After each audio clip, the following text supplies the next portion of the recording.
أعوذ بالله من الشيطان الرجيم بسم الله الرحمن الرحيم. Taib, mengatakan orang tidak sunnah atau fulan ahli bidah itu berat, Pak. Tidak boleh sembarangan kita mengatakan si fulan tidak sunnah atau masjid ini tidak sunnah, sekolah ini tidak sunnah. Itu berat. Ya. Tidak boleh sembarangan diucapkan. Sebagaimana juga kita mengklaim masjid ini masjid sunnah, masjid sana tidak masjid sunnah. Ya akhi, kita tidak disuruh untuk itu. Yang disuruh kita adalah pastikan apa yang kau yakini sesuai sunnah. Apa yang kita amalkan mengikuti sunnah. Muamalah kita sesuai dengan sunnah. Soal dapat sertifikat Ustadz sunnah, masjid sunnah, itu berat. Tapi kalau seandainya antum nak pakai, silakan. Tapi jangan rusak orang. Paham? Ya. Saya alhamdulillah kajian saya sunnah terus. Silakan. Tidak apa-apa. Yang lain silahkan bilang pula, kami ahli sunnah wal jamaah. Tapi jangan bilang yang tidak ikut kami tidak ahli sunnah wal. Nah, itu yang masalahnya. Kan sebagian ingin bahwa ahli sunnah itu ya organisasi dia, ya organisasi lain enggak. Sama dengan orang-orang kampung dulu, orang-orang kampung di pelosok di timur sana itu, dulu dia kan ikut NU. Jadi agamanya apa, Bu? NU, Pak, katanya. Ya, itu yang Muhammadiyah, itu bukan orang Islam tuh ini. Bukan orang Islam. Bu, ini jangan ada yang seperti ini kaum muslimin dan muslimat dirahmati Allah. Silahkan, kita memang dianjurkan untuk melaksanakan pelajari sunnah. Dan kalau ada yang bilang yang klaim silahkan, tapi tolong disesuaikan. Karena sunnah itu bukan hanya seperti Bapak bilang, bukan hanya celana cingkrang, bukan hanya jenggot yang dipanjangkan. Sunnah itu keseluruhannya. Kalau agama itu dibagi kepada 4 rakaiz, 4 klasifikasi akidah, dan ini yang paling menentukan. Kemudian ibadah, kemudian muamalah, kemudian akhlak dan adab kita. Kita bisa saja akidahnya Masya Allah, ya akidahnya benar, berdasarkan sunnah Nabi SAW, tapi perangainya ma'auzubillah, berarti belum lengkap kita. Kalau dalam muamalah sesama manusia, orang tidak nanya akidah kita, Pak. Yang ditanyanya mana akhlakmu. Akidah itu antara kita dengan Allah. Akidah itu antara kita dengan Allah, dan harus berbekas pada hamba Allah. Makanya ada seorang ulama ditanya, ulama Inzul ditanya, ayyuhuma ahabbu ilaika, rajulun abidun sayyi'ul khuluq, au rajulun laisa bi'abidin wa hasanul khuluq. Mana yang lebih kau suka ya Ustaz? Seorang ahli ibadah fokus ibadah terus tapi akhlaknya buruk, daripada orang yang akhlaknya mulia tapi ibadahnya biasa-biasa saja. Kan kalau sebut ahli ibadah kan lebih ya.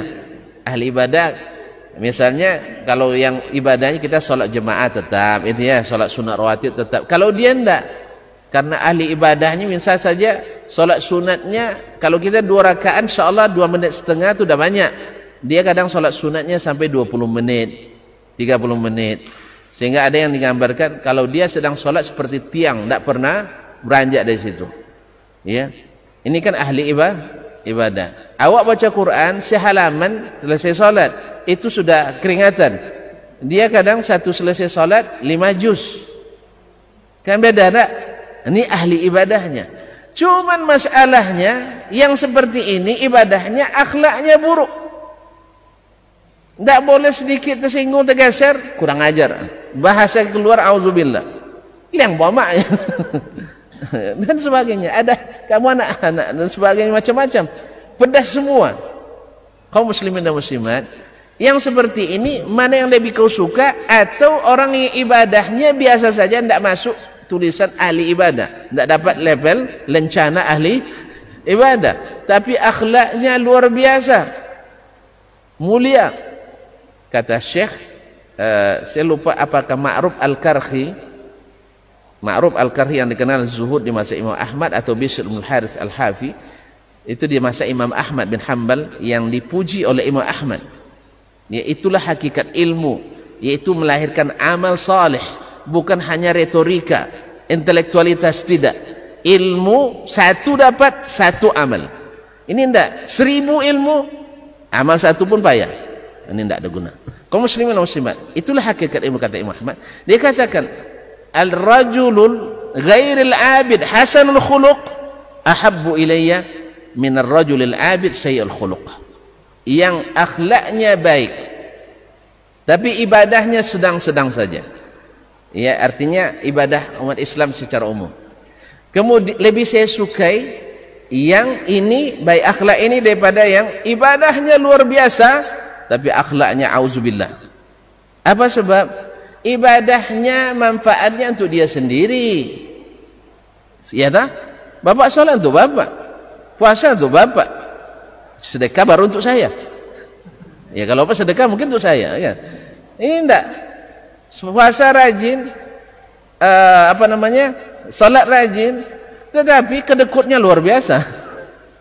Iya, belum lagi kedekut hak karyawannya, kalau tidak tidak menangis lu minta keluar darah air mata, minta tidak dibayarnya. Ini kan buruk ini. Tapi solat masya Allah seperti malaikat Israfilnya, tidak berkedip matanya solat. Tapi pas masalah akhlak, auzubillah. Maka saya suka yang ibadahnya biasa, tidak luar biasa, tapi akhlaknya luar biasa dibanding yang ibadahnya luar biasa tapi akhlaknya auzubillah. Apa sebab? Ibadahnya untuk dia, buruk akhlaknya saya nanggung. Iya tak? Yang baik akhlak ini, akhlak baiknya saya yang nikmati. Ibadah itu untuk dia. Makanya dalam bermuamalah, maka kalau antum bermuamalah, kedepankan akhlak yang mulia dalam bermuamalah. Tapi kalau seandainya dalam berakidah atau dia berhadapan dengan Allah, maka kemukakan akidah yang sehat dan sahih. Makanya kembali kepada yang tadi, menghukum ini tidak semua orang boleh, dan tidak semua orang boleh. Bahkan seperti kata Syekh Ibnu Utsaimin rahimahullah, bila gelar-gelar itu menimbulkan fitnah, sewajibnya ditinggalkan. Wajib ditinggalkan bila itu menimbulkan fitnah di antara kaum muslimin. Ya, fitnahnya banyak, ada yang zahir, ada yang batin, dan yang batinnya lebih susah. Saya dah ngaji sunnah betul, Sahih Bukhari dah tamat, Sahih Muslim dah tamat, tapi dalam hati ada ujub. Tahu ujub? Hah? Kalau bukan karena saya dakwah di sini, orang puan baru ini mana tahu kenal sunnah? Dah hilang semua, Pak. Hilang. Apalagi kalau diikuti dengan kesombongan. Semua orang yang tidak ikut kajian saya, tidak ada gunanya. Orang-orang ahli neraka, auzubillah. Dan ini nauzubillah ya, semua orang bisa kena. Karena syaitan tidak ada batasnya, masuk ke seluruh lini, masuk dia. Maka hati-hati. Kalau seandainya ini menimbulkan fitnah, maka tinggalkan.